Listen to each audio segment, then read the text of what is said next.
আমি যে অসহায়, আমি এখন তোকে কোথা থেকে খাবার এনে দিব?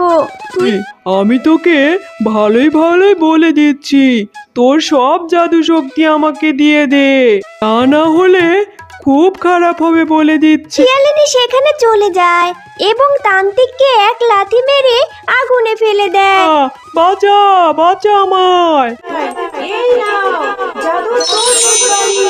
এই বাড়িতে তোমাদের যা যা প্রয়োজন হবে সব কিছু পেয়ে যাবে।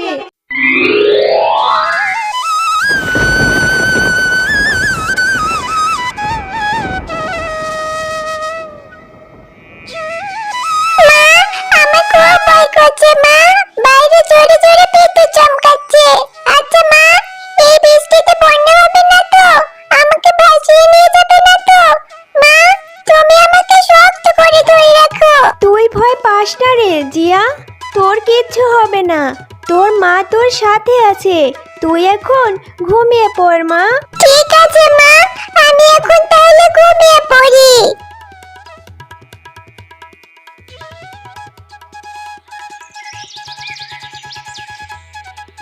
মা, মা, উঠো উঠো উঠো, দেখো আমাদের ঘরের মধ্যে কত পানি চলে এসেছে। আমরা কি এই পানিতে মাছ ধরতে পারবো মা? আরে হ্যাঁ, তাই তো দেখছি, কিন্তু এত পানি ঘরের মধ্যে কিভাবে এলো? মা জিয়া, তুই এখানে বস, আমি একটু বাহিরে দেখে আছি বাহিরে কি অবস্থা। এসব কথা বলে ঝুমা শিয়ালিনী বাহিরে চলে যায়। এ কি, বাহিরে তো দেখছি বন্যা হয়ে গেছে। এর মানে কাল রাতে বৃষ্টিতে এভাবে বন্যা হয়ে গেছে। এরপর ঝুমা শিয়ালিনী আবারও ঘরে চলে আসে। মা জিয়া, আমাদের গ্রামে তো দেখছি বন্যা হয়েছে, সারা গ্রাম বন্যার পানিতে ডুবে গেছে। এখন আমরা কি করব? কোথায় যাব? কিছুই তো বুঝতে পারছি না রে মা। ঠিকই মা, তাহলে আমাদের এখন কি হবে? তাহলে আমরা কি বন্যার পানিতে ডুবে মারা যাব মা? না রে মা, এসব কথা বলতে নেই, তুই দাঁড়া, আমি ভেবে দেখছি কি করা যায়। কিছু একটা ব্যবস্থা তো করতেই হবে। মা জিয়া, চল আমরা আপাতত ঘরের চালে আশ্রয় নেই, পরে দেখা যাবে কি করা যায়। ঠিক আছে মা। এসব বলে ঝুমা শিয়ালিনী ও জিয়া মিলে ঘরের চালে আশ্রয় নেয়। মা, আমরা আপাতত থাকার জন্য একটা জায়গা তো পেয়ে গেছি, কিন্তু কাল রাত থেকে যে আমি না খেয়ে আছি, আমার যে খুব ক্ষুধা পেয়েছে মা, আমি এখন কি খাবো? মারে, এখন তো আমাদের কাছে খাওয়ার মতো তেমন কিছুই নেই, এখন কি যে তোকে আমি খেতে দেই মা? আরে হ্যাঁ, ঘরে তো শুকনো কিছু মুড়ি আছে, তুই এখানে দাঁড়া মা, আমি ঘর থেকে মুড়ি নিয়ে আসছি। এই বলে ঝুমা শিয়ালিনী মুড়ি আনতে ঘরে চলে যায় এবং কিছুক্ষণ পর মুড়ি নিয়ে ফিরে আসে। এই নে মা, এই মুড়িটুকু এখন কষ্ট করে খেয়ে নে। ঠিক আছে মা, তুমিও খেয়ে নাও। না রে মা, আমি খাবো না, তুই খা, আমার খিদে লাগেনি। না মা, আমি জানি তুমিও কাল রাত থেকে কিছু খাওনি, তুমি না খেলে আমিও খাবো না। মারে, আমাদের কাছে যে এখন অল্প মুড়ি আছে, এগুলো থেকে যদি এখন আমি খাই তাহলে তো পরে আমি তোকে কিছুই খেতে দিতে পারবো না। মা, দরকার পড়লে পরে আমি না খেয়ে থাকবো, কিন্তু তবুও তুমি না খেলে আমি খেতে পারবো না। ঠিক আছে রে মা, আমিও খাচ্ছি, এখন তুইও খা আমার সাথে। জিয়া ও ঝুমা শিয়ালিনী মিলে মুড়ি খেয়ে রাতে ঘরের চালের উপরেই শুয়ে পড়ে।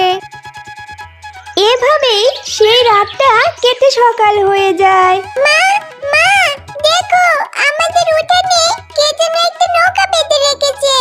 আরে তাই তো দেখছি, এই নৌকাটি হয়তো আল্লাহই আমাদের দয়া করার জন্য পাঠিয়েছে। মা, চলো আমরা ওই নৌকা দিয়ে খাবার খুঁজে আনি। মারে, এই বন্যায় তো সকলেরই আমাদের মতো অবস্থা, তাই আমরা খাবার কোথায় পাবো রে মা? চল, তার চেয়ে আমরা এই নৌকা দিয়ে অন্য কোনো শুকনো স্থানে চলে যাই। ঠিক আছে মা, কিন্তু আমরা কোথায় যাব? জানি না রে মা, আমাদের এখানে তো পানি বেড়েই চলেছে। কিছুদিনের মধ্যেই পানিতে আমাদের ঘরটাও ডুবে যাবে বলে মনে হচ্ছে। তাই এখানে থাকাটা নিরাপদ না, আমাদের অন্য কোথাও চলে যেতে হবে। হ্যাঁ মা, তুমি ঠিকই বলেছো। চলো আমরা অন্য কোথাও চলে যাই। এরপর জিয়া ও ঝুমা শিয়ালিনী নৌকায় চড়ে শুকনো স্থানের খোঁজ করতে থাকে।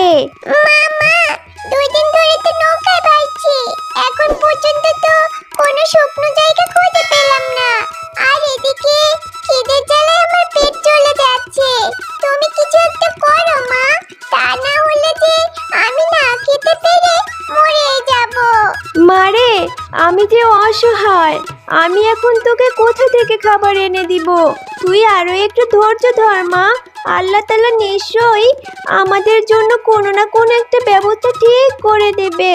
মা জিয়া, এই তো দূরে একটা শুকনো দ্বীপ দেখা যাচ্ছে, চল আমরা ওইখানে যাই। হ্যাঁ মা, চলো তাড়াতাড়ি চলো। এরপর জিয়া ও ঝুমা শিয়ালিনী নৌকা নিয়ে সেই দ্বীপে চলে যায়। মা দেখো, দ্বীপটা কত সুন্দর আর শান্ত। এটা কোন জায়গা মা? জানি না রে মা, কিন্তু এই জায়গাটা সত্যি খুব সুন্দর। এর আগে আমি এত সুন্দর জায়গা কোনোদিনও দেখিনি। মা চলো আমরা এই দ্বীপে গিয়ে দেখি কোনো খাবার পাওয়া যায় কিনা। দ্বীপের মধ্যে হয়তো অনেক গাছ আছে, সেখানে অনেক ফলমূল থাকতে পারে। চলো মা, আমরা খুঁজে দেখি। হ্যাঁ মা, তাই চল। এই শয়তান পরী, আমি তোকে ভালোই ভালোই বলে দিচ্ছি, তোর সব জাদু শক্তি আমাকে দিয়ে দে, তা না হলে খুব খারাপ হবে বলে দিচ্ছি। দুষ্টু তান্ত্রিক, তুই যাই করিস না কেন, আমি তোকে কিছুতেই আমার জাদু শক্তি দেব না। ঠিক আছে, তুই যদি তোর জাদু শক্তি আমাকে না দিস তাহলে আমিও তোকে জীবিত রাখবো না। এবার বল তুই কি করবি? তোর কাছে তোর জীবন নাকি তোর শক্তি, কোনটা বেশি প্রিয়? তুই যা করার করে নে দুষ্টু তান্ত্রিক, আমি তোকে কিছুতেই জাদু শক্তি দেব না। মা দেখো, ওই তান্ত্রিকটা পরীটাকে কিভাবে বেঁধে রেখেছে। আমাদের ওই পরীটাকে বাঁচাতে হবে।